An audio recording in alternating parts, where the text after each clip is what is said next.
যখন আপনি মারা যাবেন, দুনিয়া থেকে বিদায় নেবেন, মানুষজন কেউ বলবে না আজকে বৃষ্টির দিন দাফন করিস না, কেউ বলবে না যে তারা 2টা দিন রাখ, কেউ বলবে না।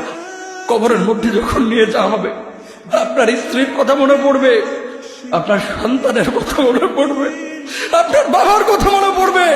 সবচাইতে বেশি কষ্ট আপনাকে যে জিনিসটা দেবে, কি নিয়ে কবরে ঢুকলাম, কেন সুদ খাইছিলাম, কেন ঘুষ খাইছিলাম, কেন কবরের জিন্দেগির জন্য প্রিপারেশন নেই নাই। দুনিয়ার জিন্দেগিতে একটা মামলায় ফেসে গেলে সুপ্রিম কোর্টে যাওয়া যায়, উচ্চ আদালতে যাওয়া যায়। আখিরাতের জিন্দেগিতে কোনো মামলায় ফেসে গেলে পালাবার কোনো আর পথ নাই। চলে যেতে হবে। দালান ঘর, বাড়ি ঘর, টাকা পয়সার জন্য পাগল হয়ে থাকে আমরা, কিন্তু এটা আমার আসল ঘর নয়। যেই গোসলখানাটারে আমি এত সুন্দর করে টাইলস করে ইটালিয়ান ফিটিংস দিয়ে বানালাম, আমার জীবনের শেষ গোসলটা কি ওই গোসলখানায় হবে? কথা বলেন, যেখানে লাশ ধোয়ায় ওইখানে আমার গোসল হবে। এগুলো আমরা ভাবতে চাই না। কবরের জীবনটা আসল জীবন।